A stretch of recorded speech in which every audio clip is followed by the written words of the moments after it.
So I've been working with a kind of snarky, cynical mind for the last little while.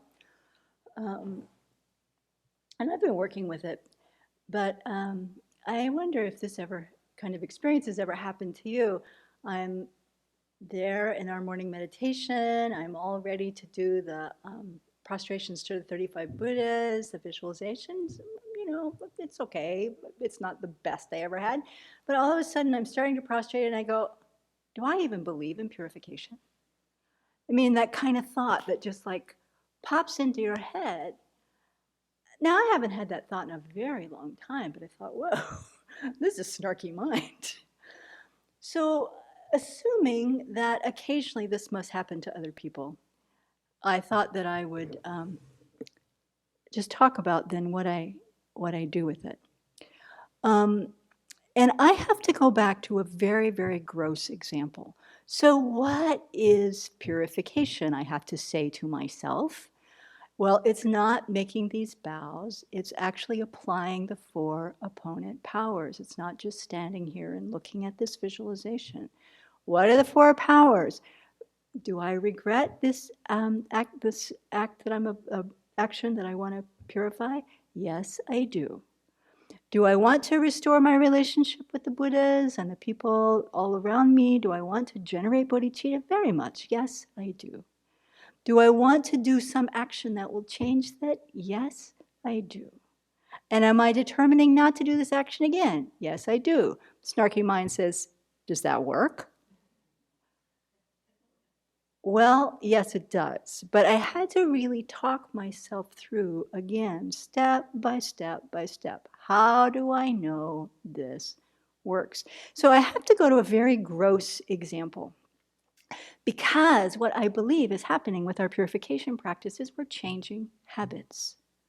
We are changing mental habits, we're changing physical habits. Habits are things that build, as long as you build a little path through the forest, you keep walking that path over and over and over, it gets beaten down.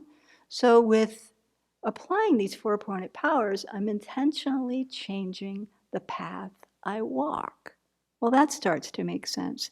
And then I have to go back to a very gross example. What have you done that you can see absolute substantial change in your life? Well, I will tell you, I quit smoking. Quit smoking. Not because I was applying the 4 opponent powers, but it shows what happens when you decide to change a habit. Right? So when I was 16, I was working at the Bonanza Steakhouse in Tucker, Georgia. I worked the line, and you could have any kind of steak you wanted, but the pieces were really small. You could have a choice of baked potato or fries. You could have a choice of slaw or iceberg lettuce. You could have sweet tea, and you just work that line every night. That's where I learned to fill ketchup bottles. That's where I learned to clean a kitchen, and I apply those skills actually to Sravasti Abbey to this day. But you did not get a break unless you were a smoker. If you were a smoker, you would get a break after a 2-hour shift. So every 16-year-old with any smarts started smoking. And cigarettes, as I recall, were 30 cents a pack. It didn't cost us much. And then we felt very, sophisticated, and it was kind of an elegant thing to do, and I wanted to be an actress, and so I did it like this, and so 15 years later, and a 3-pack-a-day habit later, I don't know how much I smoked, but I was also, I was writing by that time, so I'd light a cigarette and let it burn what I thought. There was a whole romance, a whole kind of thing that went with it. And my grandmother smoked, and so there was a long history in my family. So by the time I was about 31, 3 important things came to my experience. 1, my father died of lung cancer at the age of 42. That's kind of convincing. 2, the people that I was hanging out with, and I was still at party age, didn't want me smoking in their house anymore. And I lived in Seattle, and it's always raining and cold on the porch. And number 3 was that I started to realize that this really does not taste very good. So right there, I began to see the disadvantages of a bad habit. Just as Jay Rinpoche lays out one by one by one, when he lays out the disadvantages of the destructive actions or the disadvantages of the things that causes problems. So that was number one. So that was the pathway towards applying the 4 opponent powers to quitting smoking. Did I regret that I had this habit? After a while, after looking at those disadvantages, I regretted it very much. So that was an impetus to start trying to give up a habit, which they say from a scientific standpoint, nicotine is hard or harder to quit than heroin. But people don't recognize that, right? So taking refuge in generating bodhicitta, I did not do that. But I could draw a parallel that said what I did do is I started to recognize that my health and my life were kind of valuable. We started to learn about secondhand smoke and how that was affecting the people I was around. So I began to see that it was beneficial not just for me, but for other people if I quit smoking. So you can draw that parallel. A remedial action. Well, what did I start to do? I bought a workbook. I got a workbook. I think it was free from the American Cancer Society, and I started doing the workbook. What did the workbook say? Look at the disadvantages. Replace your negative habit with a positive habit. So I bought stick cinnamon. Yeah, just bought stick cinnamon. I had a little stick of cinnamon. It's empty, it's hollow. You could get that nice inhale hit. It burns your tongue a little bit. So you get that. I could put it between my fingers and just chew it. I did that for a long time. And then you have to resolve not to do the action again. So I quit probably 4 times. But by the 4th time, it took. And now when I think about, I hardly ever think about it. This was, 35, almost 40 years ago.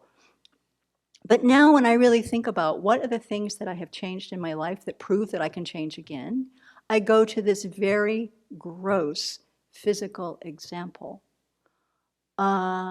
based on something like 4 opponent powers.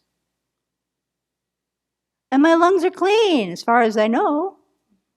And I don't have any of the problems of smokers.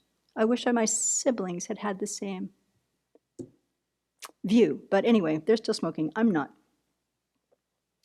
So if I bring it back into the Dharma then, so my snarky mind, as I was listening to Geshe Kelsang Wangmo teach a course over the winter retreat, and she was talking about how we are actually an entity of habits. That the imprints of our actions make, on our mind streams, guide us towards creating habits over and over and over and over and over again. And so the process of purification is changing our habits. Replacing our nicotine cigarettes with cinnamon sticks is like replacing our negative thoughts with virtuous ones. And it takes a while. It takes a while to build the path into the forest so that now the one I'm walking on, the old one overgrows, the new one gets flatter and flatter and flatter as I walk.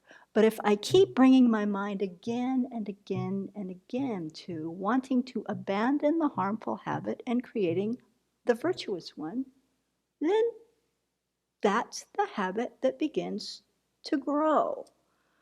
Even in approaching the Buddhist path, Venerable Tibetran Children and His Holiness the Dalai Lama say, the nature of mind is such that once we become thoroughly habituated to virtuous states, we don't need to make repeated effort to cultivate them.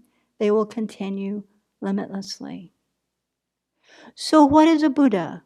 A Buddha is a being who has so habituated her or himself, itself, to virtue that they compulsively act for the benefit of sentient beings. It's just a habit. It's a habit so strong that it propels bodhisattvas forward to become Buddhas, a habit so strong that a Buddha can only be of benefit. So then my snarky mind says, okay, I will go back and bring this habit to mind. This habit of speaking about the negative qualities of others, for example, or this habit of even standing up and eating peanuts at the snack counter if nobody's looking. These are things that I want to stop, and I have the capacity to stop.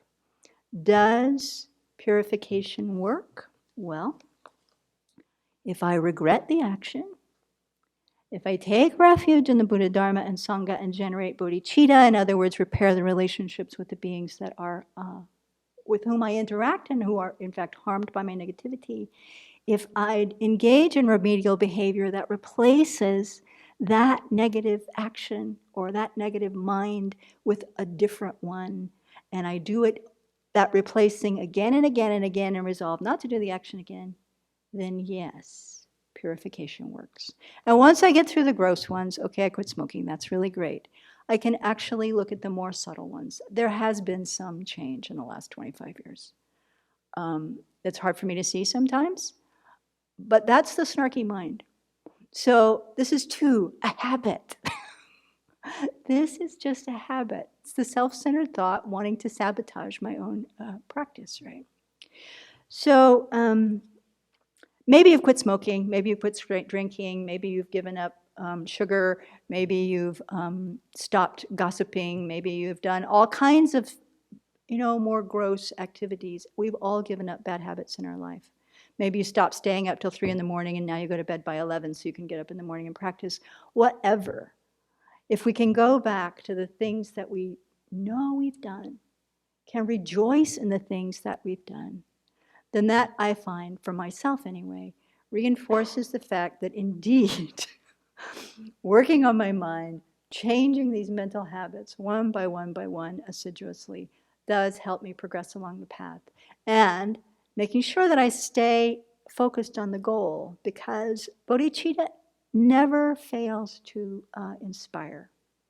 And as long as I don't get into my head that that's not for me, then I can find a way to come back to deal with snarky mind and make my purification practice all the richer. So may it be so for you too.